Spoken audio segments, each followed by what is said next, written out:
Olá, pessoal! Tudo bem com vocês? Ainda não ficaram livres de mim, né, nesse módulo? Espero que vocês estejam bem animados para mais uma educação musical. E dessa vez nós vamos falar do Brasil, dos educadores brasileiros que contribuíram para a nossa educação. Boa noite, Carlos Eduardo, seja muito bem-vindo. E é uma disciplina interessante porque, apesar de ser de educação musical, ela vai englobar justamente as contribuições dos brasileiros, que muita gente nem conhece, né? Acho que o Villa-Lobos é o mais conhecido. Boa noite, Carlos. É o mais conhecido, mas a gente tem muitos outros também que contribuíram para essa pedagogia musical que a gente tem hoje no mercado, tá?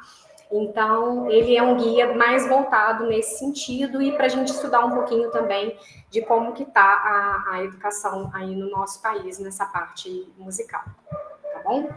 Vou falar um pouquinho do Villa-Lobos, né, que apesar que não é novidade, mas faz parte, né? O Villa-Lobos é conhecido como Turru, ele tinha esse apelido porque ele gostava muito de imitar o barulho do trem, né? Morava em Laranjeiras junto com 7 irmãos e carinhosamente tinha esse apelido pela família, que imitava esse barulho da locomotiva.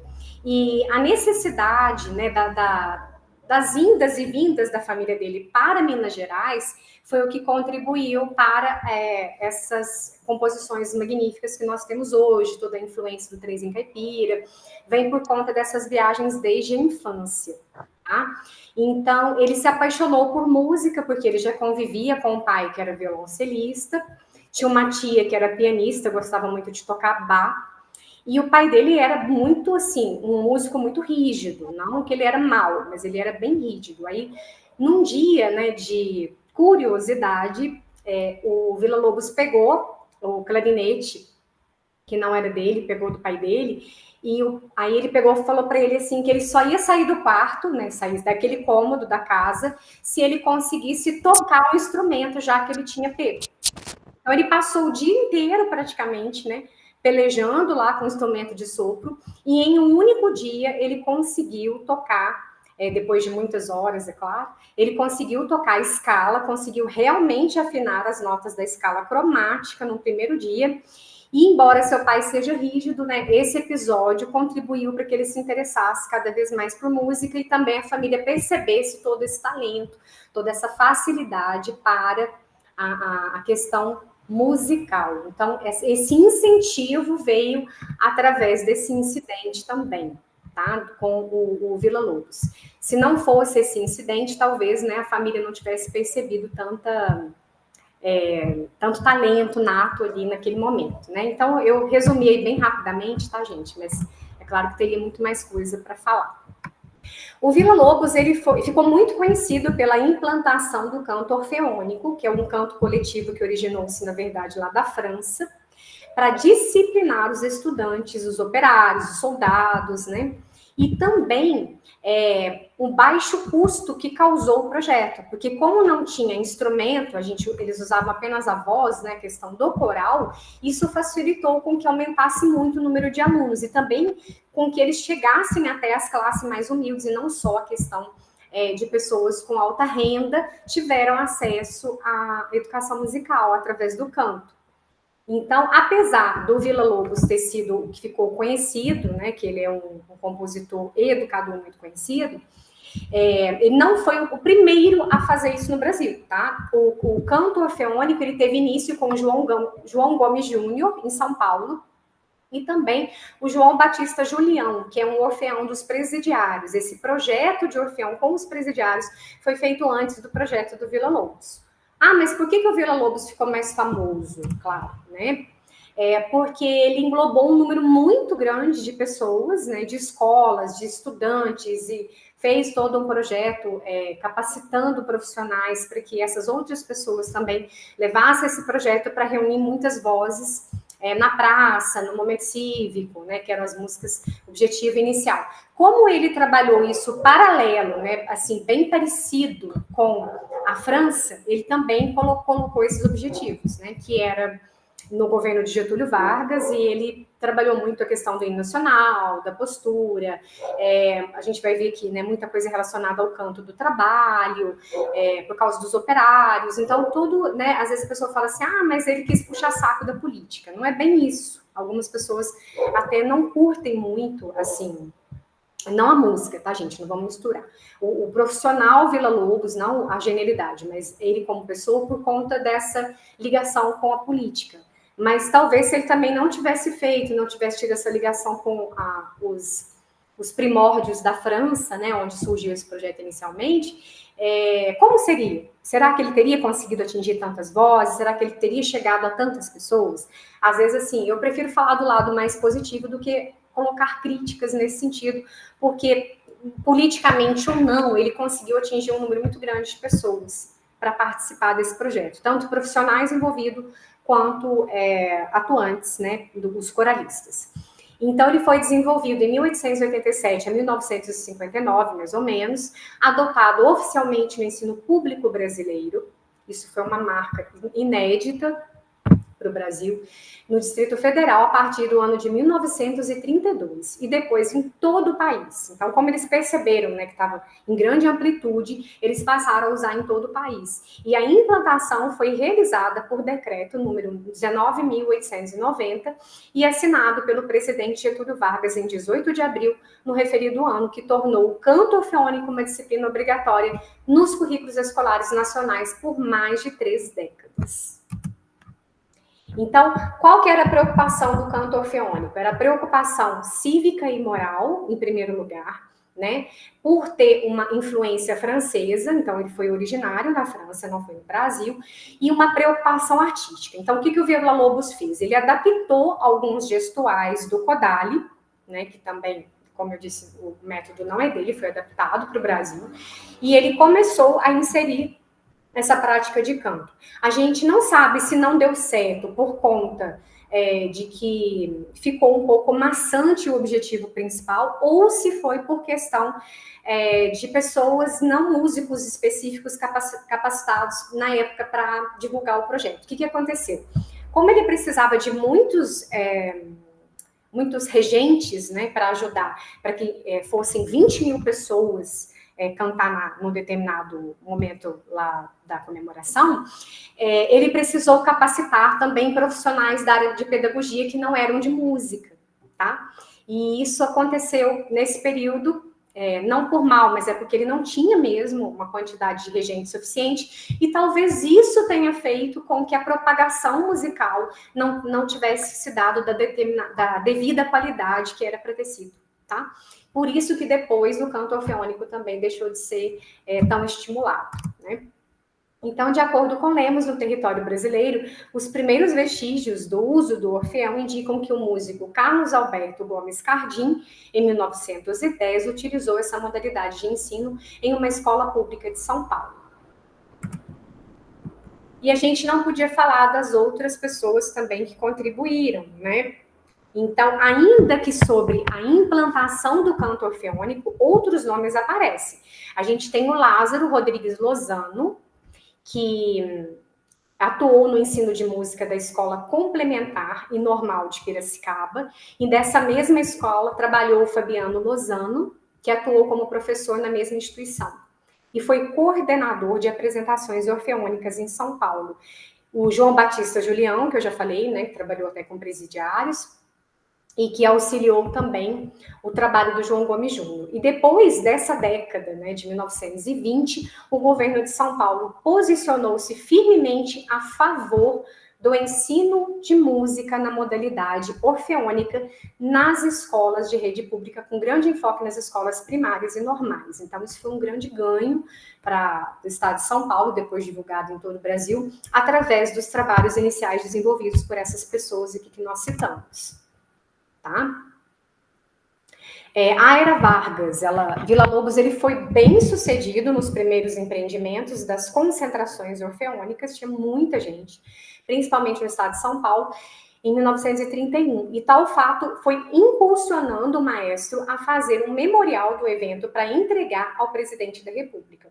E assim, ele tornou-se bem próximo a Getúlio Vargas, nesse período.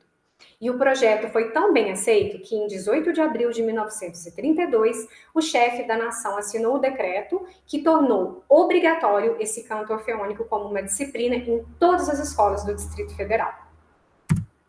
E as primeiras demonstrações de grande porte ocorreram no estado de São Paulo, com apoio do interventor João Alberto, e no primeiro semestre de 1931, reuniu uma apresentação de todas as classes sociais paulistas.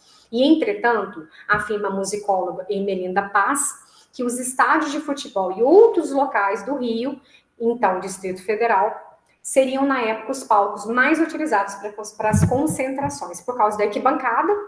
Então, você coloca, os estudantes ali, tem uma visibilidade boa, e também por questão de número de pessoas. Eles não teriam, como colocar isso num teatro e colocavam isso como grandes eventos mesmo, políticos. A SEMA, Secretaria de Estado de Música, era responsável pela formação de professores de música até a fundação do Conservatório Nacional de Canto Orfeônico, oferecendo cursos de... Então, como eu disse, os professores eram capacitados, eles tinham aulas, tinham cursos para depois ministrar essas aulas e ajudar nesse projeto. Então, eles tinham califasia, que era a arte de falar com ótima dicção, aprender a melhorar exercícios técnicos para melhora de dicção, a califonia, que é a arte de cantar com boa voz e afinação, e a calirritmia, que é a arte de ajustar o texto ao ritmo da música. Então, eles tinham essas aulas e uma preparação do canto orfeônico reservado a professores da escola primária, especializado de música e canto orfeônico, a formação de professores especializados e a prática do canto, que era indicado aos já formados em canto orfeônico. Olha que legal. Então, tinha aquela turma de iniciantes e também tinha aquelas de professores que já tinham essa vivência, era aprofundado o conhecimento. E o curso superior de especialização em pedagogia do canto orfeônico, que infelizmente não existe mais, mas eles fizeram esse curso superior devido à procura, à alta demanda. E a didática do canto orfeônico, metodologia de ensino, fisiologia da voz, polifonia coral e prática de canto orfeônico. Então, vocês percebem que a grade era bem puxada, não era, assim, muito básica, Tinham muitos elementos importantes, Ele trabalhava com o uso do dó móvel, com a manosolfa, assim como o Kodály, que nós já estudamos. Olha lá, tá, titi, tiri, tiri, tá, titi, tiri, tiri, para grupos de colcheias semínimas, exercícios rítmicos parecidos com o Pozzoli, tradicional. Tudo isso era muito englobado na época. E a grandiosidade de uma festa de educação cívica, de arte e fé no campo fluminense vibrou a alma nacional com expressões inéditas. Além da regência tríplice, os maestros Francisco Braga, Joanídia, e aí vai falando, aqui do jornal O Globo, de 33, falando da primeira página da noite de 7 de setembro de 1939. O estádio Vasco está vivendo uma tarde inesquecível com 30 mil crianças de escolas diversas, numa esplêndida demonstração de canto orfeônico em homenagem ao Dia da Pátria. Grande massa popular enche as dependências da praça. Então, só para a gente ver aí, que ficou registrado. E com o apoio do então presidente Getúlio Vargas, o Vila Lobos organizou essas concentrações grandiosas. E as maiores manifestações chegaram a congregar cerca de 40 mil vozes na época, infanto-juvenis e escolares, e mais ou menos 1.000 instrumentistas de banda de música. Então, em algumas festividades, eles incluíam a banda de música junto com o coral. Então, dava um número muito grande de estudantes, eles falam que os maiores eventos, tiveram entre 15, 20 mil até 40 mil vozes incluídos ali nesses espetáculos. Aqui tem a gente vai falar um pouquinho da coleção de canto orfeônico, tá? Ainda existe, isso existe ainda para venda. Essa coleção, o Vila Lobos, teve várias ideologias do regime, tá? A exaltação de representações sociais do trabalho, como eu disse anteriormente, incluindo profissões rurais, também como as urbanas. Entretanto, os ofícios ligados à plantação, à pecuária e outras atividades carregavam conteúdos regionais e também folclóricos recolhidos pelas pesquisas que foram desenvolvidas. E a gente tem como exemplo disso a música Mulher Rendeira, né, que tem como pagamento do trabalho o amor, e tantas outras canções, né? As ferramentas de composição artificiais utilizadas pelo Villa-Lobos na tentativa de abranger vários segmentos. Então, o que ele fez? Ele quis agradar a todos os públicos. Então, por exemplo, as costureiras foi uma forma de ritmo de embolada. Então, o maestro faz menção a um ofício urbano. Já a mulher rendeira faz ofício à costureira, né, que não podia também ser esquecida, não podia falar só do trabalho urbano e desmerecer o trabalho rural. Aí tem a letra das costureiras, só para a gente ter uma ideia, né? O belo futuro que nos vai sorrir, cose, cose. E em contrapartida ele fez o quê? O ferreiro, que é um vínculo com a realidade rural e urbana, mas não há espontaneidade na canção. Ele é imposto na poesia o compromisso com as representações sociais do trabalho e identidade nacional. Então, deste meu trabalho tem um som forte, voz do trabalho, modelando um Brasil futuro, cada golpe é bem seguro, sou ferreiro brasileiro, na cor da brasa tem, destes brasileiros tem, teu nome e a raça tem. Então, a gente percebe que, né, que foi falado inicialmente, ele está colocando a questão, né, da importância do trabalho e, de uma certa forma, na vida social das pessoas, né? Então, na canção do trabalho, a representação social fica mais explícita na própria definição do trabalhador, que segundo a letra da música.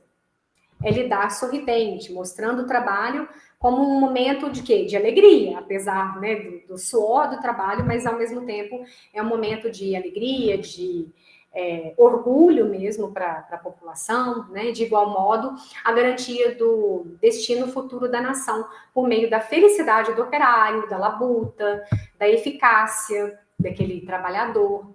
Na canção do operário brasileiro, constata semelhante valorização do trabalho como uma atividade edificante, mas dessa vez alimentando as representações sociais enobrecedoras de um personagem importante do trabalho para o regime e para o operário. Aí aqui na canção do operário, ó, a gente vê aqui, né, é a força motriz que sorrindo edifica as potências e não pôde a nação ser feliz sem trabalho e sem luz das ciências. O poder, a grandeza da terra, tem origem nas leis do trabalho. Então, ele fala da palavra progresso, e aí a gente tem uma ideia, né? Então, a partir do Estado Novo até o final da Era de Vargas, houve um grande louvor ao trabalho que se revestia numa dimensão apoteótica, na tentativa de incorporar a opinião pública ao projeto político, econômico e ideológico em andamento. Enfim, acreditamos que o canto orfeônico cumpriu a missão cívica, através das diversas composições que formaram as representações de virtude do trabalho, do bom trabalhador, associadas ao paternalismo de Getúlio Vargas. Aí tem a referência bibliográfica para vocês. Bom, como essa primeira atividade que está no ar, né, ela fala do Villa-Lobos, boa noite para quem chegou aí depois, né, eu já estava falando, gente, muito obrigada pela presença. O objetivo aqui é mostrar qual foi a contribuição principal do Villa-Lobos para a educação musical, tá? Colocar, devido, né, ao momento político que ele estava vivendo, né, todas as construções de letra, de tudo que ele estava fazendo, foi voltado para esse público, né, para essas necessidades da época, tá? Que está relacionado aí com a nossa primeira atividade, ok? Então, para não perder o costume, mais uma vez agradeço a presença de todos. Vou pausar a gravação se alguém quiser fazer algum comentário, alguma pergunta, né? Não fica gravado. E muito obrigada pela presença de todos.